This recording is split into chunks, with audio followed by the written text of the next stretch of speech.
Elliot creció teniendo miedo de su propia voz. Para él, las palabras eran un laberinto. Al comienzo de cada oración había una esperanza de salida, pero la mayoría de las veces se perdía en ese laberinto, mientras los otros niños hablaban como si se tragaran las palabras. Cada letra se le atascaba en la boca, resonaba como si chocara contra una pared. Era su primer año en la escuela. Tenía 5 años y tartamudeó al decir su nombre. Y desde ese momento para todos ya no era Elliot. Era el tartamudo, la primera burla, la primera risa, esa pequeña herida que comenzó en ese pequeño instante, con el tiempo se convirtió en una gruesa costra. Los maestros, entre las manos que se ofrecían voluntarias para leer las tareas, cuando lo elegían, sentía un fuerte latido en su corazón. Sus manos sudaban, su lengua se entumecía y bajaba la cabeza. Luego todos apartaban la mirada de él. Incluso difícil mirar a alguien. Durante años, Elliot eligió no hablar. Había creado especie de invisibilidad para sí mismo.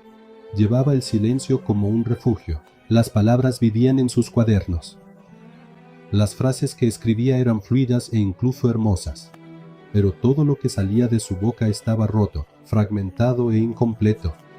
A veces, antes de dormir, se paraba frente al espejo y hablaba consigo mismo.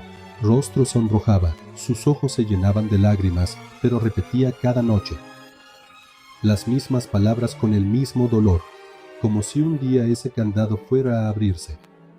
Cuando fue a la universidad, esa carga aún estaba con él, pero ya había aprendido a llevarla de manera diferente. Se había desarrollado tanto en la expresión escrita que los profesores elogiaban cada texto que escribía. La gente interpretaba su silencio como seriedad. Sin embargo, dentro de Elliot todavía había un niño en ese escenario, atrapado en el día en que no pudo decir su nombre. Al final del último año, se elegiría a un orador para la ceremonia de graduación de la escuela. Se hizo un llamado abierto a los estudiantes. Compartan con nosotros un texto que venga de su corazón. Elliot lo pensó durante varios días. Luego una noche abrió su cuaderno y comenzó a escribir. Líneas una por una a una. Contó su historia, su tartamudez, la vergüenza de su infancia, sus noches solitarias frente al espejo, pero también su perseverancia.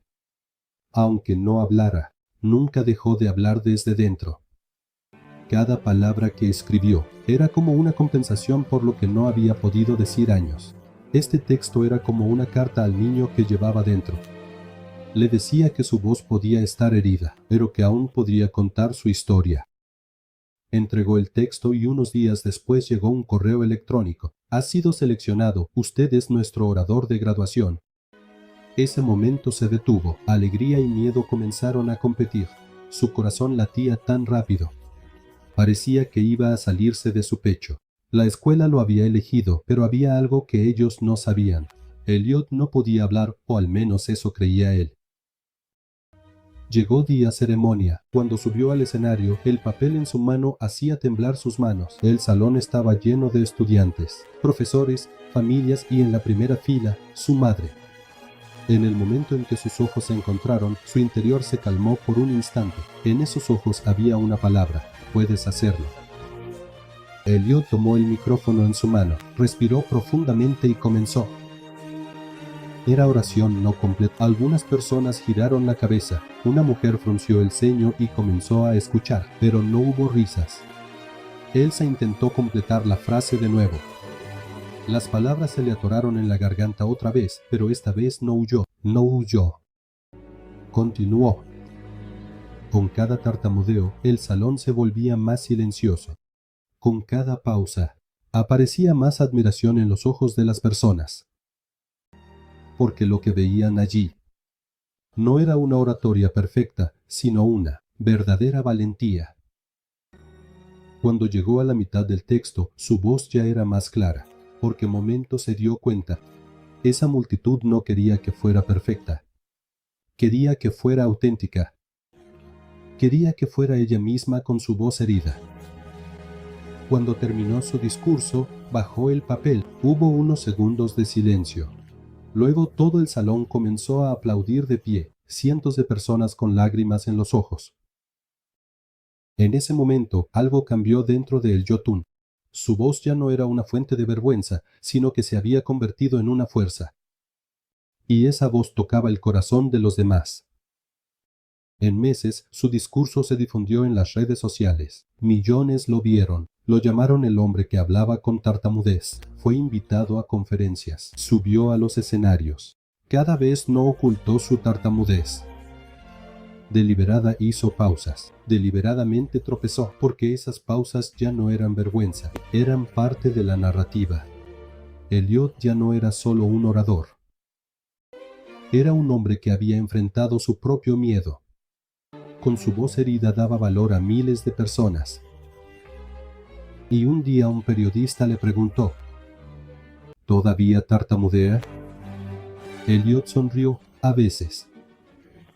Pero ya no me detiene.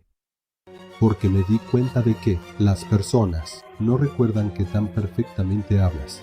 Pero el momento en que encuentras el valor para usar tu voz, nunca lo olvidan.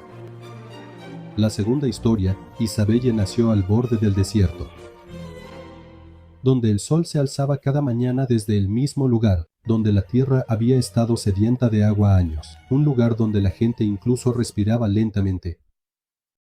El nombre del pueblo parecía sido olvidado. Estaba en los mapas, pero no se mencionaba en las conversaciones. Nadie se mudaba allí. La mayoría de las veces la gente se iba en silencio. Pero Isabelle se había quedado. Cuando era pequeña, su madre le contaba cuentos cada noche. La mayoría de los cuentos transcurrían en bosques. Niños que deambulaban entre árboles gigantes. Pueblos despertaban con el canto de los pájaros. Isabelle cerraba los ojos y se sumergía en el verde de esos bosques de cuentos. Pero al despertar por la mañana, el paisaje que encontraba siempre era el mismo: tierra amarilla, suelo agrietado y ramas secas volando en el viento. Una mañana, cuando apenas tenía 1 o 2 años, en los escombros detrás del viejo edificio de la escuela, encontró una lata oxidada. Dentro había algunas semillas secas, casi mohosas. Sobre las semillas había una etiqueta amarillenta. Decía Gran Roble en sus manos. No sabía qué hacer mientras la sostenía, pero una sensación de ella le susurraba que esas semillas aún tenían una oportunidad. Fue a casa de su madre. Una vieja taza de café no usó. Llenó con un poco de tierra la taza de café, puso una semilla dentro, y cada mañana comenzó a regar esa taza. Durante días no pasó nada. Pasó una semana y solo había tierra húmeda en la taza. 2 semanas, 3 semanas. Pero no se rindió, regó cada mañana. Cada noche decía hola. Una mañana vio un pequeño brote verde en el centro de la taza. Un brote estaba vivo. Respiraba. Y en ese momento Isabelle tomó una decisión. Un día, en medio del desierto, plantaría un bosque. Al año siguiente plantó 3 semillas más, al siguiente 5 más. Era difícil encontrar semillas. Algunas las pidió por internet. Otras las recogió de casas abandonadas en el pueblo. Muchas no germinaron nunca, algunas se secaron, otras fueron derribadas por la tormenta. Pero Isabelle continuó. Se despertaba antes del amanecer para regar plantones. Les construía sombras. Apoyaba sus cabezas cuando soplaba el viento. En los veranos secos, cargando su cubo en el hombro, les daba agua a cada uno. A principios sus 20 años, había 15 árboles en una colina fuera del pueblo. Cuando llegó a los 30 ese número había superado los 100. Al principio, la gente del pueblo se burló de ella. Decían: aquí crecen árboles, aquí hay polvo en lugar de hojas, decían. Pero Isabelle no escuchó, ni les respondió ni trató de explicarse. Porque ella hablaba con paciencia, en un lenguaje silencioso con la tierra. Con el tiempo, la gente comenzó a cambiar. Los ancianos que venían a descansar bajo la sombra de los árboles, las madres que traían a sus hijos para que jugaran, incluso los turistas curiosos que venían de fuera. Poco a poco, los árboles de Isabelle se convirtieron en el centro del pueblo. Un día, el departamento de geografía de una universidad, mientras trabajaba en mapas de desertificación, examinó nuevas imágenes satelitales. Vieron una vena verde en medio de esa área árida. Una línea recta no natural. Realizaron una investigación, Llegaron al sitio y, con asombro, se dieron cuenta. Esta línea formada de los árboles que Isabelle Hart plantó con sus propias manos. Una línea compuesta por 312 árboles. 312 vidas resistían arrastradas viento, que echaban raíces en la tierra en lugar de quemarse al sol. Los periódicos nacionales vinieron al pueblo para hacer entrevistas. Se le ofrecieron premios ambientales. Las universidades querían que diera charlas. Pero Isabelle todavía se despierta cada mañana antes de que salga el sol. Se agacha al pie del árbol y revisa la tierra. En la única entrevista que dio a los medios, solo dijo una frase. Algunos milagros simplemente no se notan porque caminan despacio, pero no se detienen. Pasaron los años. El bosque creció. La gente comenzó a mudarse al pueblo. Cuando Isabelle llegó a sus 60 años, esa área ya estaba protegida como un hábitat natural. Las escuelas organizan excursiones los estudiantes. Los niños leían libros bajo las sombras de los robles. Un día una niña pequeña estaba sentada a su lado, se volvió hacia ella. ¿Plantaste todos estos árboles? Isabelle sonrió, asintió con la cabeza. No, yo solo comencé. La tierra los hizo crecer. Solo tuve paciencia. La niña la miró en silencio y luego levantó la vista. En la luz que se filtraba entre las amplias ramas del roble, las partículas de polvo danzaban. El tiempo es el mejor amigo de la tierra. Si sabes esperar, un día te recompensará con su sombra. La tercera historia. Era algo que nadie recordaba. Era algo que ya nadie podía recordar. El pueblo en la frontera norte había estado en silencio durante semanas. No había electricidad. El agua era limitada. Las noticias solo se difundían en susurros. El cielo estaba gris, no por las nubes, sino por el humo. Y la tierra se volvía un poco más marrón cada día. Malik, de 8 años, había crecido en este silencio. No tenía juguetes, pero tenía coches que hacía con una vieja lata. Encontraba en basura. Tenía marionetas que hacía con trozos de tela. Estaba solo. Su padre había ido al frente hace años. Su madre trabajaba en el centro de ayuda durante el día. Y por las noches se sumía en un cansado silencio. Un día, al entrar en el tercer invierno de la guerra, Malik notó un objeto arrastrado por el viento en la calle. Era colorido, hecho de tela. Era una cometa, su hilo se había roto. Estaba rasgada en algunos lugares, pero aún conservaba sus colores. Los ojos de Malik brillaron, se acercó lentamente. Se sintió como si hubiera encontrado algo mágico y tomó la cometa. Ató su hilo a un viejo palo de escoba, y en uno de esos días grises, detrás del edificio de la escuela con el techo derrumbado, la soltó al cielo. En ese momento, por primera vez en semanas, apareció un color en el cielo. Mientras la cometa se elevaba, a Malik se le ocurrió una idea. Escribió una breve carta en un pequeño papel con letras infantiles. Yo, Malik, quiero creer que esta guerra terminará. Si estás leyendo esta carta, por favor escríbeme algo sobre la paz. Ató la carta debajo de la cometa. Luego la soltó aún más alto con el viento. Y en un momento soltó el hilo. La cometa se deslizó por el cielo. Se alejó y desapareció de la vista. Malik esperó frente a la ventana hasta la mañana. Quería creer que algo iba a suceder, pero no sabía que iba a llegar. 3 días después, en otro país, a solo unos kilómetros de la frontera, una niña de 3 años llamada Eleanor, mientras jugaba en el patio trasero de su casa, notó que algo caía del cielo. Era una cometa con una nota adjunta debajo. Estaba escrito en inglés, con una escritura infantil y desordenada. Eleanor leyó la carta. Era evidente que la había escrito un niño pequeño. Su corazón se encogió. Se la mostró a su madre. Su madre, con los ojos llenos de lágrimas, dobló la carta y la guardó. Pero Eleanor hizo algo diferente. Escribió una nueva carta. Querido Malik, recibí tu carta. No te conozco, pero podemos imaginar la paz juntos. Te estoy contando sobre el cielo. Ahora es azul. Espero que en tu cielo también sea azul. Ella también ató esta carta a una cometa y la lanzó al cielo. La soltó. Desde ese día a ambos lados de la frontera, docenas de niños comenzaron a atar cartas a las cometas que hicieron. Algunas llegaron a alguien, otras nunca bajaron. Pero ese pequeño intercambio, esa esperanza se esparció como ola. Periódicos locales hablaron de estas extrañas cartas en cometas. En las redes sociales comenzaron a compartirse historias. Personas compartieron cartas niños, escribieron por la paz. Aunque los países siguieran siendo enemigos, se estaba formando un vínculo invisible entre los pueblos. Y finalmente una mañana, Malik vio un nuevo cartel en las paredes de su pueblo. Una organización internacional de ayuda iba a organizar un festival de paz con cometas en el pueblo.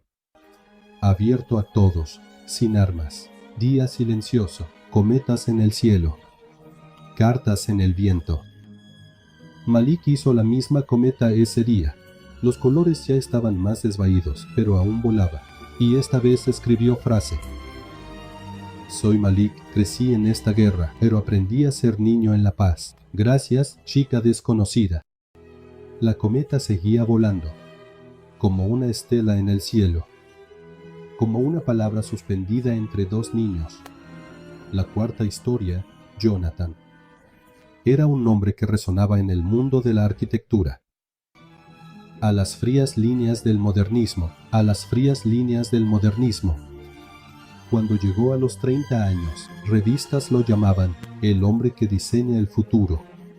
Sus proyectos ganaban premios, sus conferencias eran citadas en las universidades. Y lo más importante, él también lo creía, no porque realmente lo creyera, sino porque había comenzado a creer gracias a los aplausos. Ese pequeño niño dentro de él alguna vez había quedado sin hogar. Había sentido la dureza del concreto en su espalda. Ese niño ya se había perdido. En su lugar había relojes caros, autos rápidos y frías salas de reuniones. Y luego llegó el proyecto de las Torres Aurora. En el centro de la ciudad, un complejo de 2 torres que se extendían hacia el cielo. Su diseño era revolucionario. Conferencias de prensa, presentaciones con inversionistas millonarios. Jonathan era tanto el arquitecto como la cara del proyecto. Su nombre estaba en partes. 7 meses después del inicio de la construcción, ocurrió un colapso en la Torre Norte. Aunque nadie murió, el daño fue grande. Los medios atacaron, se iniciaron investigaciones, y pronto descubrieron la verdad. Se había cometido un error crítico. Las vigas principales de carga fueron colocadas con cálculos de materiales incorrectos, y la persona que aprobó esos cálculos fue John. Una sola firma, pero esa firma destruyó su carrera, su reputación y su confianza en sí mismo. Un mes después Jonathan se mudó a un pueblo rural con una identidad falsa, alquiló una casa sencilla, no tenía internet, su teléfono estaba apagado, se borró del mundo. Salía a caminar cada mañana, hacía dibujos en un cuaderno viejo, pero esta vez no eran rascacielos, sino casas modestas de un solo piso, verandas donde se podía sentar en el jardín, corredores donde resonaban las voces humanas. No le mostró estos dibujos a nadie, porque el niño pequeño dentro de él había comenzado a hablar de nuevo. Esta vez en un susurro: no hagas solo lo que es bonito, haz lo que es necesario. Pasaron meses, la gente del pueblo inventó rumores sobre él. Alguien que había huido de la ciudad, un antiguo criminal o tal vez un escritor, pero Jonathan no dio explicaciones a nadie. Hasta esa noche. La única escuela del pueblo llevaba años sin usarse. Estaba en un edificio abandonado. Esa noche cayó un rayo. Hubo un incendio, nadie estaba adentro, pero el edificio quedó completamente en cenizas. A mañana sí, la gente del pueblo se reunió frente a los escombros. El alcalde murmuró tristemente: no teníamos presupuesto la restauración, ahora no se puede hacer nada. Jonathan estaba de pie en silencio al borde de la multitud, y por primera vez dijo algo: soy arquitecto. Fue como confesión. La culpa llevada durante años se expresó en palabras. Al principio nadie confió en él. pero mostró sus diseños. Una escuela de un solo piso, no de 3 pisos. Natural, con energía solar, aulas con luz natural. Una estructura donde cada niño se sentiría en casa al dar un paso. Se reunieron voluntarios, carpinteros, antiguos albañiles, maestros jubilados, todos hicieron algo. John trabajó día y noche. Con el sonido de los martillos, también se rompió su sentimiento de culpa. Se desmoronó, tomó un año. Cuando se inauguró la escuela, fue el primer proyecto diseñado por Jonathan, sin aplausos ni publicidad, pero por primera vez era real. El día de la inauguración, un niño pequeño se le acercó. Preguntó por qué se ven árboles desde la ventana de cada aula. Porque poder mirar un árbol mientras creces te hace sentir si estuvieras creciendo. Pasaron los años. Esa escuela se convirtió en la más solicitada de la región. Otros arquitectos estudiaron ese proyecto de Jonathan. Nada era extraordinario, pero todo era como debía ser. Jonathan nunca más construyó un rascacielos. No aceptó ningún proyecto de lujo, pero en todo el país asesoró en más de 20 proyectos escolares. Solo en las regiones que lo necesitaban. Solo en planes que decían primero los niños. Y esta vez el fundamento no era solo acero sino arrepentimiento. Fue colocado con humildad y esperanza. Lo que más enaltece a una persona no son las estructuras gigantes que construye, sino lo que decide reconstruir cuando se derrumban.